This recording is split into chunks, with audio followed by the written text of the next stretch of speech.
Welcome everyone to Ring the Bell. This is Diaz. And Paloma Star, the Sriracha Muchacha. All the way from Ireland, the Big Brother UK finalist, Cian Carrigan. Hi. Hi guys, so happy to be here again. Alright, so let's talk about WrestleMania because WrestleMania is this weekend. It's a 2-day show, Saturday and Sunday. So big it can't be more than one night. That's what he said. Or whatever else. So big. Drilling in my head. Fortunately though, this is not going to be like 7 hours every day. It's going to be 3 hours each day. Each night of WrestleMania is going to start at 6 p.m. Eastern time for the kickoff show. So they're going to have a kickoff show still. 7 p.m. is when the actual show starts. First night, it's going to end 10:15, 3 hour and 15 minute show. And the second night's going to be 3 hours. So it's going to be, it's still going to be like 8-hour show. Yeah. Just in two. 2 nights. So it's not big enough, too big for one night. It's just divided. They're just going to replay old WrestleMania matches for the pre-show. Hell no. Hell no. Let's go through confirmed matches and quick predictions for each. Raw Women's Championship, Becky Lynch versus Shayna Baszler. Prediction. Shayna. I want to say Shayna. SmackDown Women's Championship, Bayley versus Sasha Banks versus Naomi versus Lacey Evans versus Tamina. Sasha. Dana Brooke. Oh, I'm a week late. No, I think Sasha, but I would love Naomi. But I think Sasha. I am rooting for Naomi. I would love to have a huge swerve and just have like Tamina win. I would be so okay with that as well. Genuinely be so okay with that. Yeah. I'm so ready for Wrestle Tamina. We have an NXT Women's Championship, Charlotte Flair versus Rhea Ripley. Sorry, that popped me so much. Yeah, that got me. That was a good one. My girl Rhea. Yeah, Rhea. I think it has to be Rhea. Has to be. If Charlotte wins, I don't know what is wrong with her. And then we have Tag Team Championship between Kabuki Warriors versus Alexa and Nikki. Alexa and Nikki. But I could go either way. I just said Alexa and my Alexa turned on, by the way. Yeah, the same. I think it'd go either way, but the Kabuki Warriors are edging it out for me just a little bit. Yeah, I'll go with Kabuki Warriors. So Mandy Rose now is involved with WrestleMania. We don't know how exactly it's going to be, but now that Dolph Ziggler and Otis are going to have a one-on-one match, it was supposed to be a 6-man mixed match. Sonya Deville, Dolph Ziggler, and Robert Roode versus Heavy Machinery and Mandy Rose. That was supposed to be the match, but I guess maybe there was like too many people in the ring, so they just decided to go with one-on-one. I'm kind of excited to see where they're going to go with it afterwards, like what the finish is going to be when they're going to go afterwards, as opposed to like the match itself. What if Mandy comes in and like low blows Otis and everybody's like, oh, what? But they can low blows Dolph Ziggler too. And it's like, I don't need any of y'all, and like with Sonya. Oh my god. Well, to cover every minute changing news, we brought Joey and Moxie. Hello, DS. So let's talk about this weekend's WrestleMania and how that's going to be a little different from all the other WrestleManias. Ever. So first of all, this is really interesting. They filmed multiple different endings. Yeah. Like Drag Race? Like Drag Race, basically. Okay.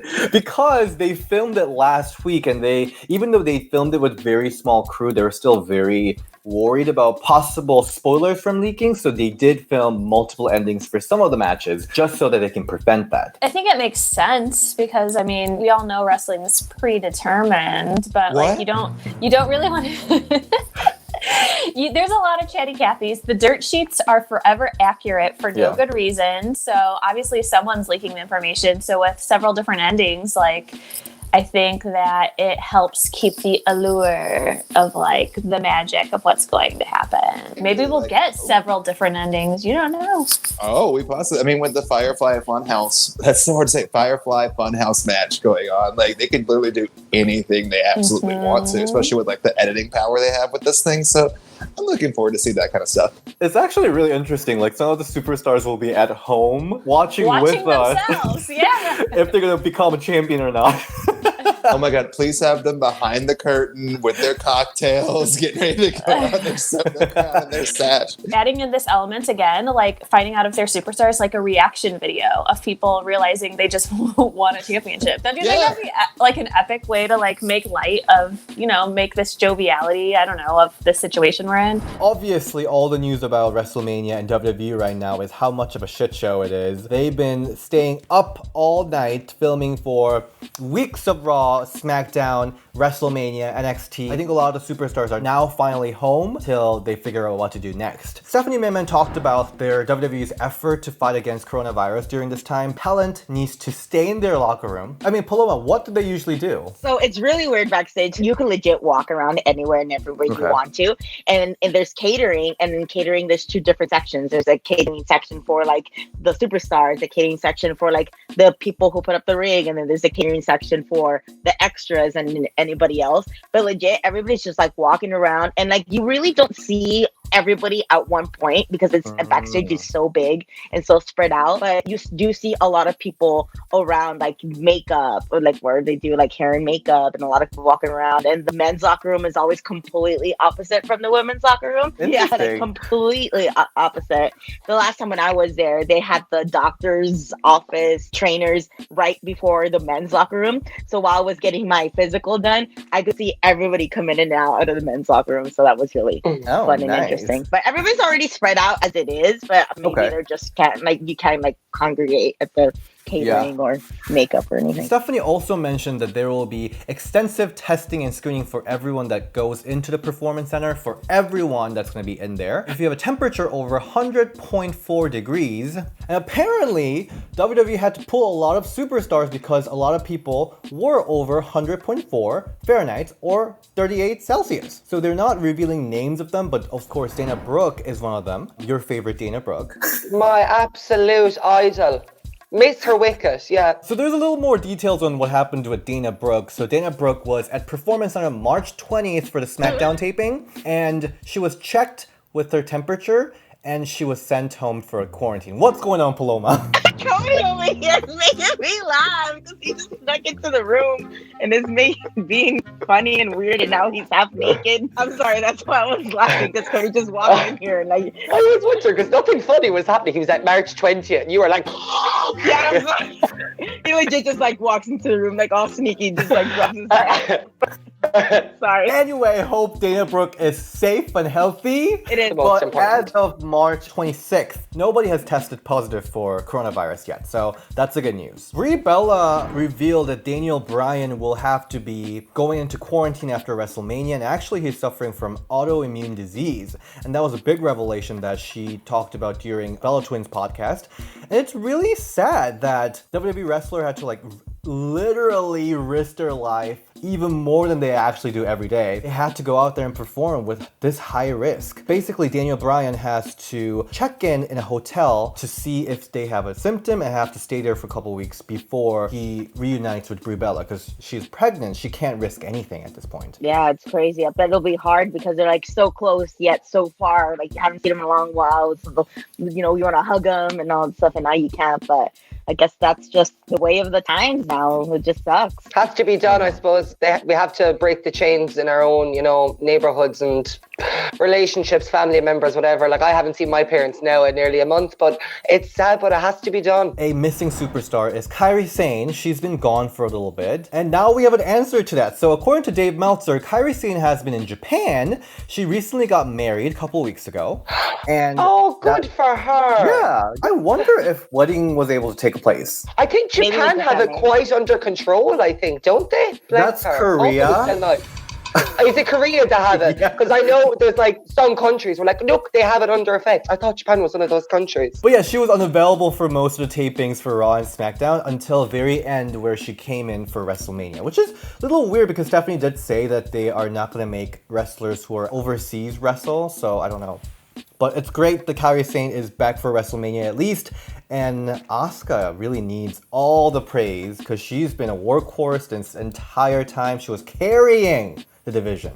She really was. She's been amazing. Yeah. She's been amazing. I really hope that her being so entertaining in commentary and how she could like work a crowd without even being a crowd there really helps her out in the near future when everything's back to normal. I hope people in WWE and fans watching remember how good she is. Let's talk about WWE after Mania. WWE might be forced to take hiatus after Mania for the first time ever. I don't understand quite why they would take a hiatus. I mean, I understand virus and stuff going on on. Do you think AEW is going to follow suit? Because they've been doing shows weekly as well, so I don't know if that's going to be something. Well, I did hear that Georgia is now doing the same thing. Georgia hadn't put restrictions on stuff yet. Now Georgia is, so they are saying that AEW is going to have to come up with some sort of plan as well. Got you. Okay. So right now, WWE has filmed everything until the week after WrestleMania. They have everything covered until April 8th. What they do have to do is that they have to get together at April 10th and start filming again. Florida government now have a stay-home order.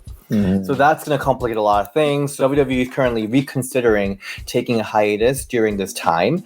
But also, on the other hand, there's also another rumor saying that WWE is actually very adamant about continuing their broadcasts. So some of the ways that they're considering is elongating the things that they have already filmed and kind of like just show a little bits and piece. That's the best way to probably do it, unless they're going to stick with doing those like glorified recap specials that they were doing for like a week. In my head, I had thought maybe they're going to like look for other places, like other warehouses they might rent to like put a ring in and film, but it's not practical with everyone having to travel. There's not really airplanes right now. We would have to see an immense amount of talent traveling elsewhere to be able to film these shows. I know I said to you guys via chat, I was like, what am I going to do without wrestling? But like, if we're all human, like I feel like all of our superstars deserve to be at home and safe. You know what I mean? I agree with that. Yeah. Another option that WWE is looking into is actually getting an exemption, because like news crew, like news channels are still running their shows. Vince McMahon is looking into getting an exemption from government as a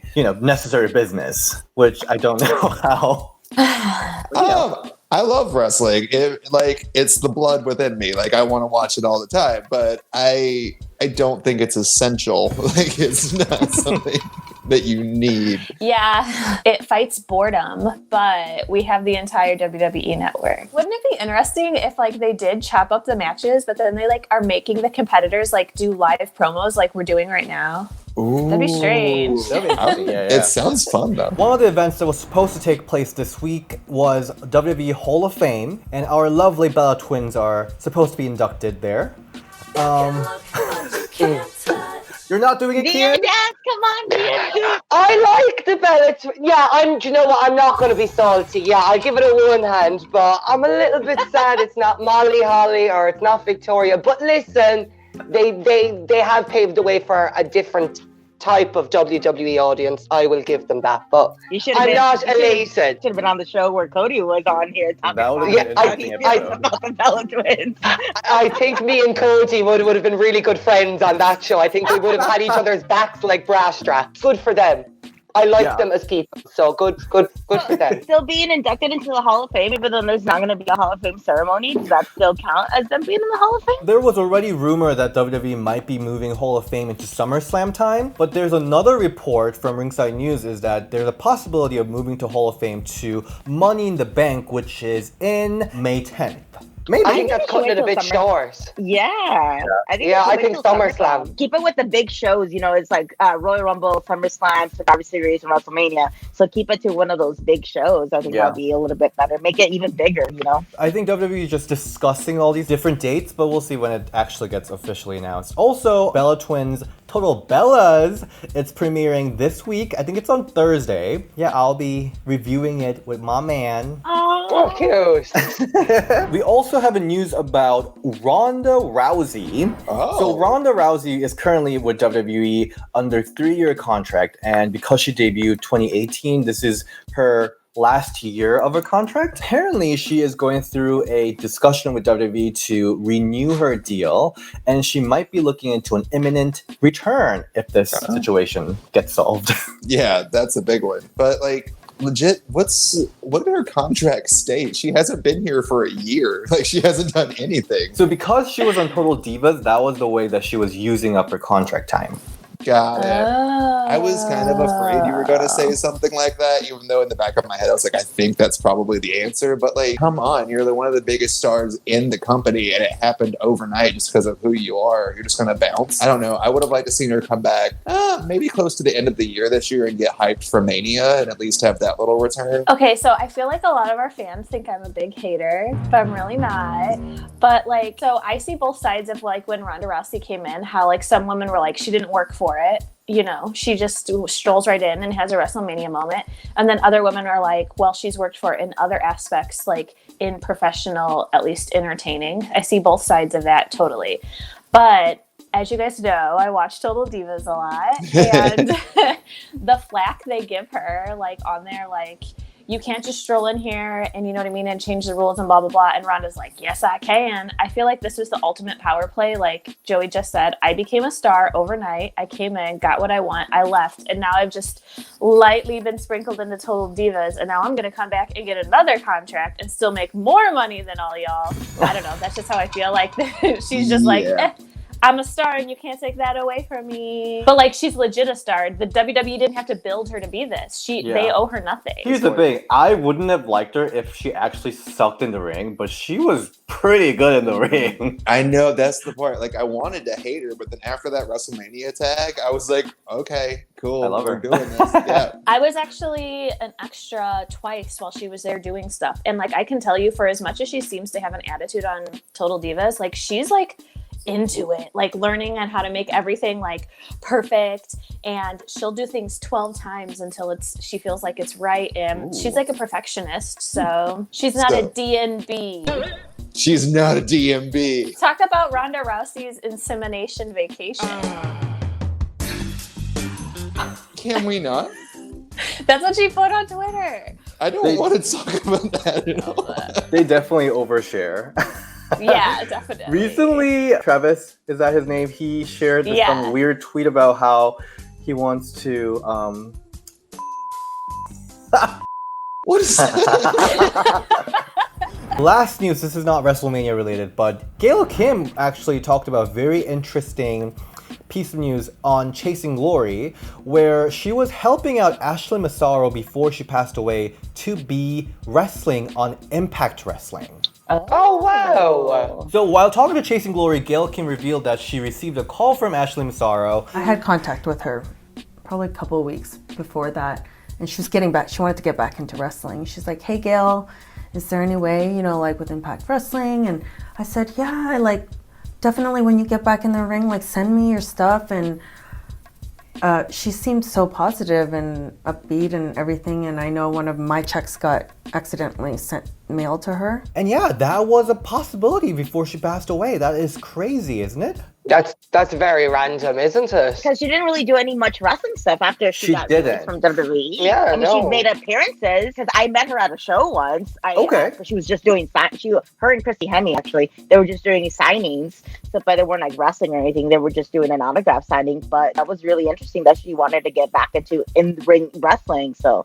That would have been cool. Yeah. That's unfortunate. I mean, it's so tragic. But Chasing Glory episode with Gail Kim, Lita, and Christy Hemme, the kayfabe team. It gets. I mean, you know Lillian Garcia. She goes deep. There are a lot of tea that's spilled. So go check it out. It's a really interesting episode. I love her podcast. I think Lillian Garcia is very underrated as a ring announcer and as a podcaster. Actually, her whole everything she did for the wrestling business in general. I don't think Lillian Garcia gets enough love as she should. This is our news and rumor. Thank you so much for joining in. Kim, where can we find you?